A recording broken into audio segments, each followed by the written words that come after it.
An unexplained phenomenon is a staple in human culture. Strange goings-on, paranormal in nature, are prominent in our lives, in one form or another. You may not think about them all that often, but there's always a piece in the news, or a crazy story from a friend or passerby that makes you recall such strangeness. No matter how many times you forget about the subject, there will always be a moment that drags the notion back to the surface of your memory. For several years, I had forgotten all about the monster living in my mom's pantry. I had forgotten all about it. That is, until now. I was 10 years old when I first became aware of the monster's presence. It was a normal evening at home. My mother and I awaited my father's arrival, and I helped her out with dinner preparations. I look back on these memories fondly. I loved cooking with my mom and was overjoyed whenever my father came home from work. I had what some would consider a picture-perfect childhood, save for one peculiarity. The thing that resided in the pantry would audibly reveal itself that very night.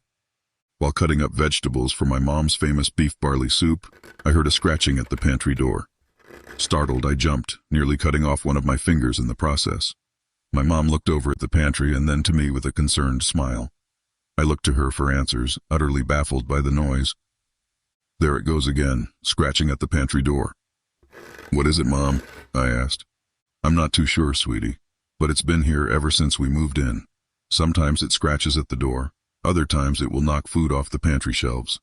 Some nights, it doesn't make a sound at all." There was no comfort derived from her explanation. I was still frightened, and my mother noticed this. "It's nothing to be scared of, honey."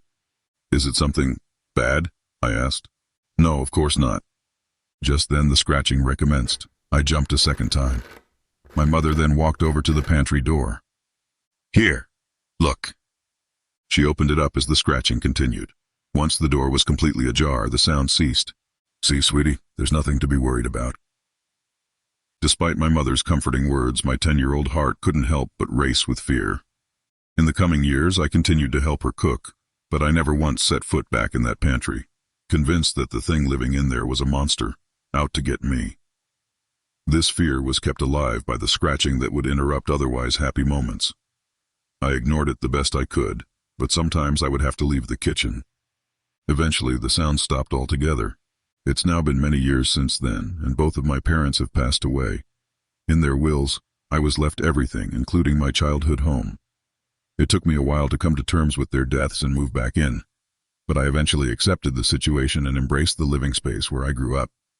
It was the little memories sprinkled throughout the house that helped me cope. Sometimes I would walk into the living room and see my dad sitting in his chair, smoking a cigar and watching his favorite sitcom. At other points I would see my mother in the kitchen, making us dinner. These corporeal fragments of a time long since past kept me going. After a while, the house felt like home again, until one day. I had just arrived home from work when it happened. I sat down on my dad's favorite chair and flipped on the TV to unwind. Something crossed my mind. Minus the tobacco, I had actually become my father. This thought put a bit of a smile on my face as I reclined the chair to relax. Relaxation never came, though, as an all-too-familiar scratching sound emanated from the nearby pantry.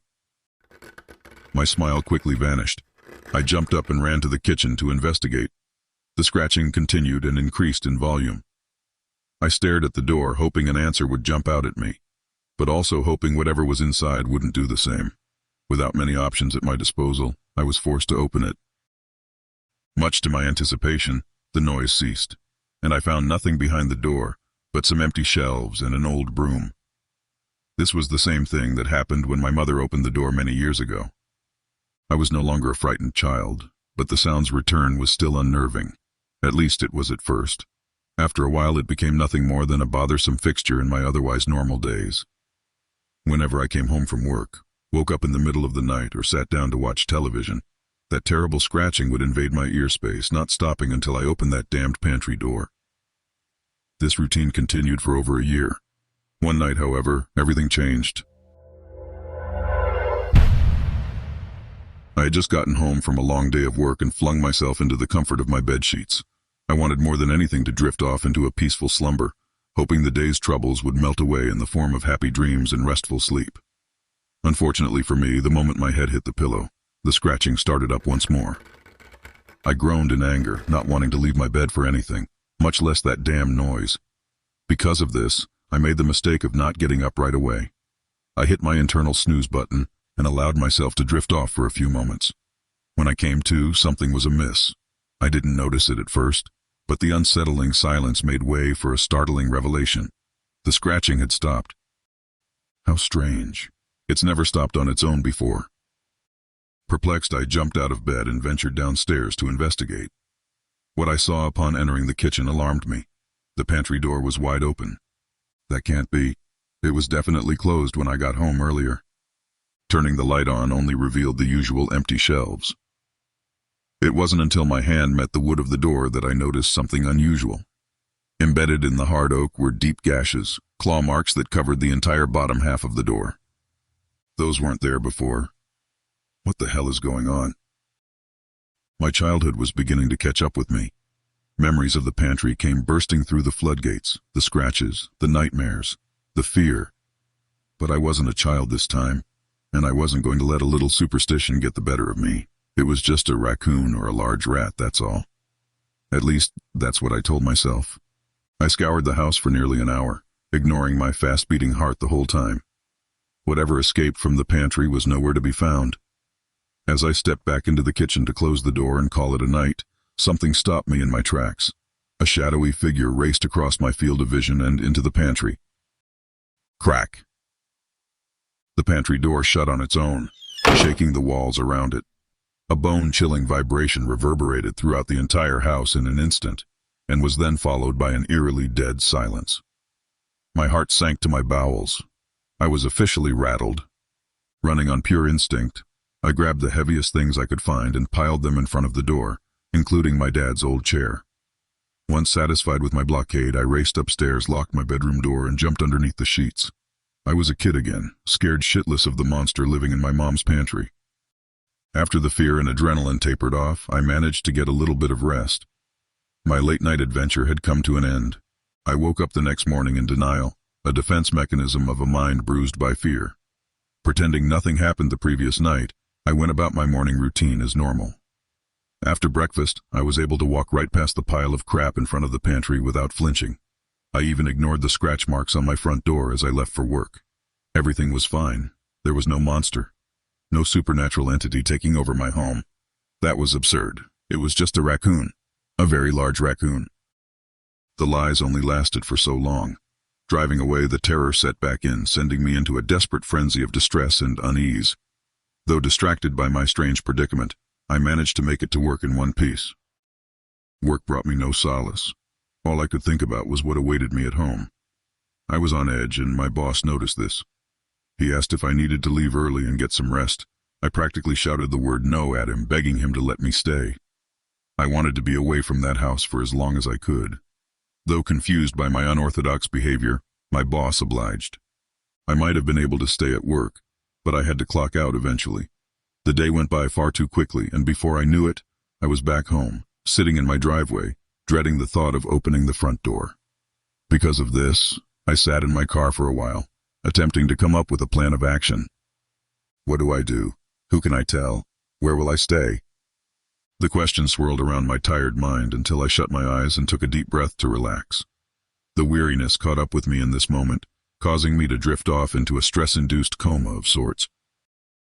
I woke up a few hours later to the terrifying sight of scratch marks on my driver's side window. That was the last straw. That's it, I proclaimed out loud. I wasn't going to let this thing control my life, and I certainly wasn't going to let it drive me out of my own home. This is where I grew up, where I spent my childhood with my mother and father. They were still with me, the recollections scattered throughout the house, reminding me of who they were and the impact they've had on my life. No amount of scratching was going to tear through the memories I had of them. Fed up, I got out of my car, walked up to the house, and swung the front door open.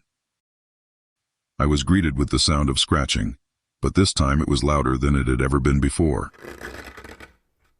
As I stormed over to the kitchen, the noise morphed into a thunderous banging at the pantry door, causing the stuff I piled in front of it to move a bit. Whatever was inside really wanted to get out this time. Adrenaline coursed through my veins. My fight-or-flight response was begging me to run, but it was too late. I had already made up my mind. I was going to face this thing head on and get to the bottom of the mystery. This was my home, after all. It belonged to me and my family, not whatever this thing was. In removing the stack of furniture, the banging continued and grew louder. The kitchen cabinets around me swung open. Various pots and pans fell off the shelves. An earthquake of supernatural proportions filled my home. But I didn't allow it to rattle me. I knew what I had to do. After a moment of mental preparation, I opened the pantry door. There, sitting behind the door, was a dog. It sat there and looked up at me in confusion. I did the same to it. After giving me a once-over, it walked over to me and nuzzled up against my leg. I instinctively reached down and pet it, as I would any dog, but this wasn't any dog. After a few minutes of getting to know each other, it walked back into the pantry and vanished before my very eyes. It was a ghost. My fear completely dissipated after that day. I now come home to the sound of scratching and smile. I no longer open the pantry door in fear, but instead to let my new friend out. He walks around the house, exploring, just like a normal dog would. He even sits down and watches TV with me from time to time. He is a bit shy, though, vanishing whenever I have company over. Still, he is a good dog, a very good dog.